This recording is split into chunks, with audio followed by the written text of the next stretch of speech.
Our underreported stories segment tonight. 7 news stories the mainstream media neglected to tell you this week. Funny how that happens.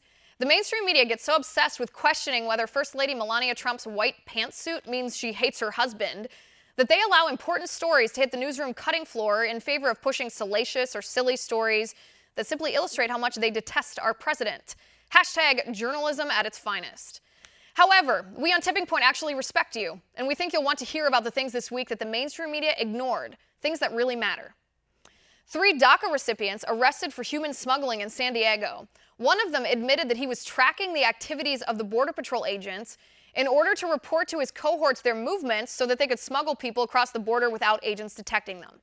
Now, not all dreamers are criminals. It's absurd to suggest that, and I don't know anybody who is.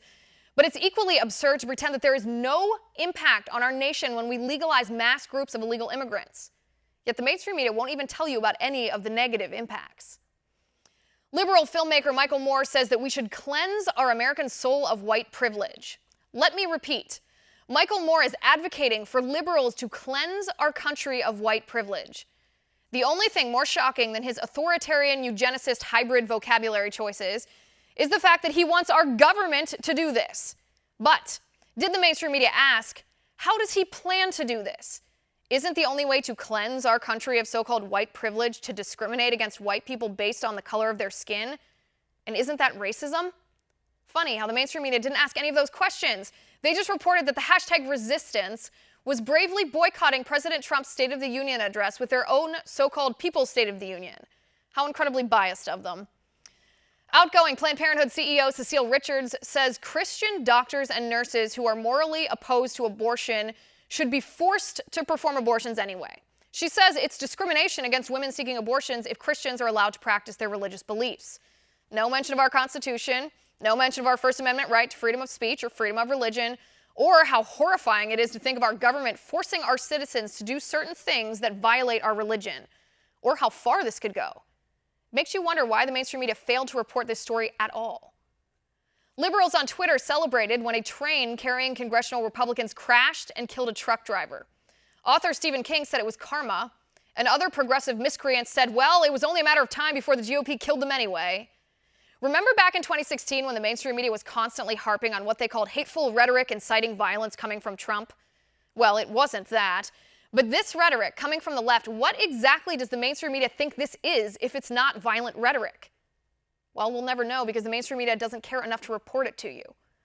Hillary Clinton refused to fire an official on her 2008 presidential campaign team after he was accused of sexual harassment.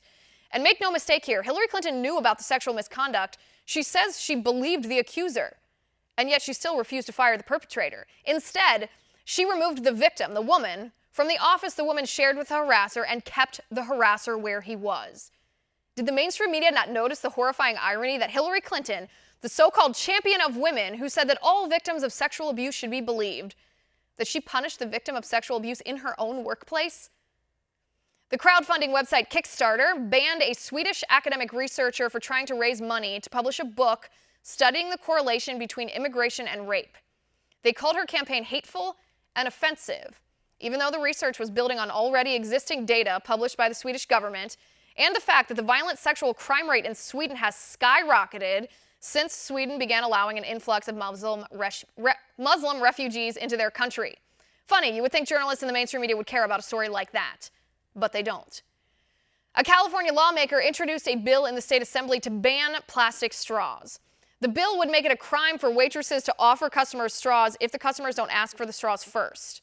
Funny how the mainstream media didn't notice the irony that California can make plastic straws illegal, but we can't make illegal immigrants illegal. The mainstream media doesn't care to report any of that to you, so we will. And coming up next, our next tipping point with Inez Felcher. The new jobs report is out, and it's looking pretty good. 200,000 jobs added in January, an unemployment rate of 4.1%. What does this mean for voters who otherwise maybe didn't like Trump? Stick with us. That's straight ahead.